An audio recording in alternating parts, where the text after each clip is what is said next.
No.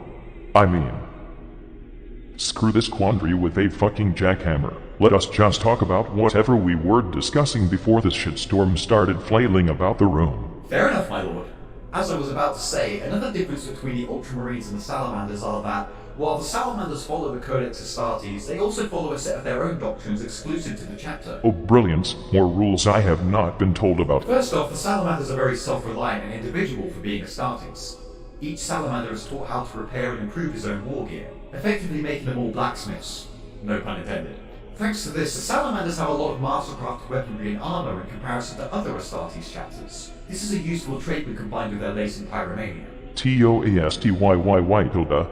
Speaking of which, just to establish their tactical prowess, several millennia ago the Salamanders decided to fill an entire city with Promethean to destroy an Orc invasion.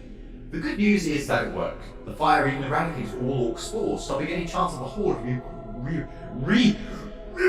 The bad news is, well, they lit a city on fire. Well, that is okay. Also, in the case of super heavy vehicles, they primarily tend to use the Land Raider Redeemer, which is basically two gargantuan flamers in the shape of a tank. As great as that sounds, it also sounds incredibly unconventional. Not to mention, they also literally wear fire on their armor. Time out. Are you earnest in this claim?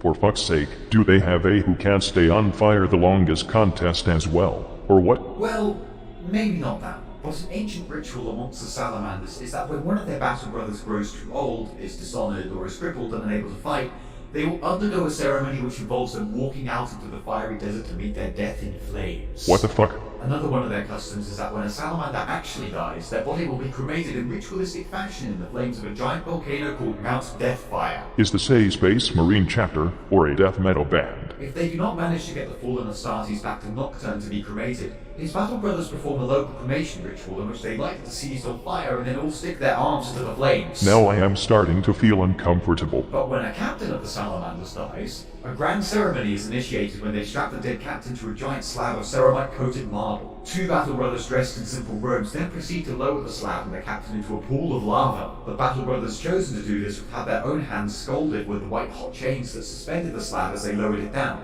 They have to do it in perfect unison, as the chains are engraved with the Salamander's iconography, making the battle brothers' hands have permanent third-degree burns with the semblance of a hammer, an anvil, and a flame upon their palms. Now this is just becoming fetishistic. With the death of a captain, a new one has to ascend to the ranks, of course. In the ritual of ascension, they take the soon-to-be captain and strip him down to only his sash. He is then branded with a mark on his chest and shoulder as to signify his captainship. Then he is placed upon a platform in his undraped splendor, and is subject to an extreme pillar-like inferno launched from below that surrounds him for a few seconds. The ritual is then concluded with the words, "Vulcan's fire burns in my breast. With it I shall smite the foes of the Emperor." They are taking that passage pretty damn literally, it seems. Seriously, is this troubling craving for flames a side effect of me placing them a bit too close to some candles when they were just little gene seeds in a tube? Why do so many of my sons have such revolting compulsions? Oh, my lord, it's not your fault. That is definitely correct. I never do anything wrong ever. Well, anyway, even if they have such a blatant fixation with fire, they are still one of your finest. They are a chapter that, despite their imposing looks, do an outstanding job caring for and protecting civilians, often acting as rearguard in several confrontations. That must go superbly for them considering their specialization with such short-range weaponry. The population is always grateful for it. One instance was that during the Second War of Armageddon, when all the chapters involved were waging war on all different fronts, the Salamanders picked up the dangerously neglected task of handling supplies, escorting refugees, and helping the defenseless.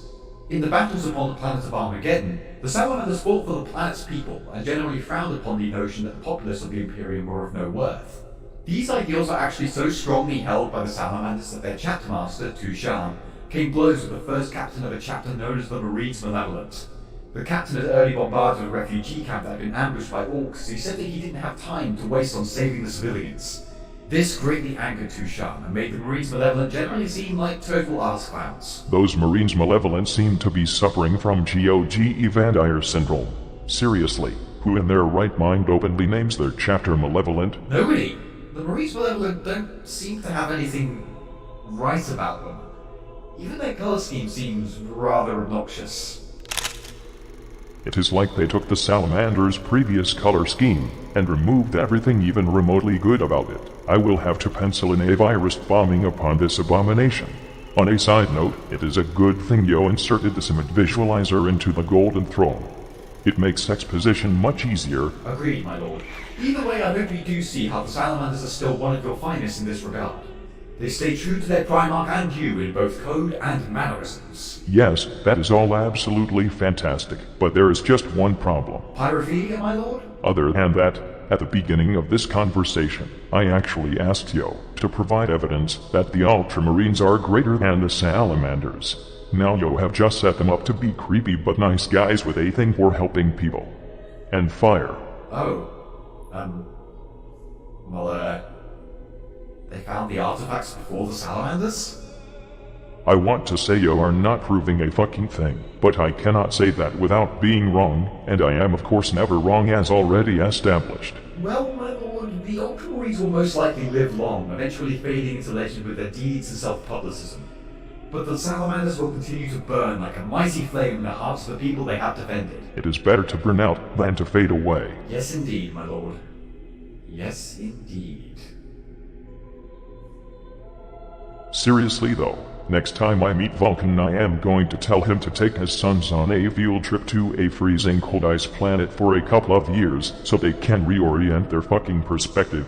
Life's not all fire and flames, am I right, my lord? No, especially in the case of the mangy fur balls of Fenris. I bet Lee Man and his band of puppies are still sitting about trying to figure out how friction works. Actually, Yo should tell me about their drunken tirades next. Ah, right. Of course, my lord. No! You must not speak of the wolves. Who dares suddenly interject things in my presence? Oh look, it is my precious little sentry bubble. How is my sweetheart doing today? Father, your sweetheart was I, Rogel Dorn.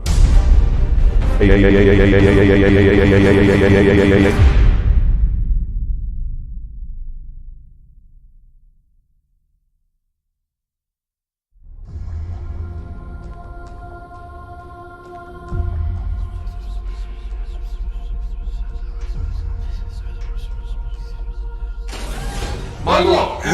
Ah! Yes? What is it you want? You didn't hear anything, right? Not that we were talking about anything.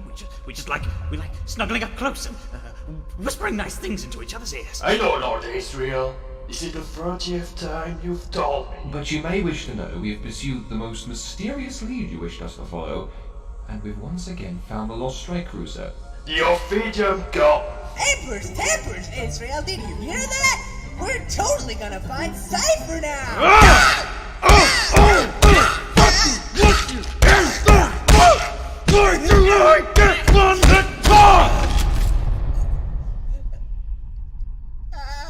Azrael! There's blood all over the floor now.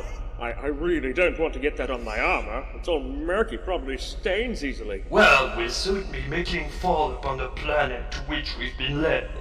That is all. Thank you, dismissed.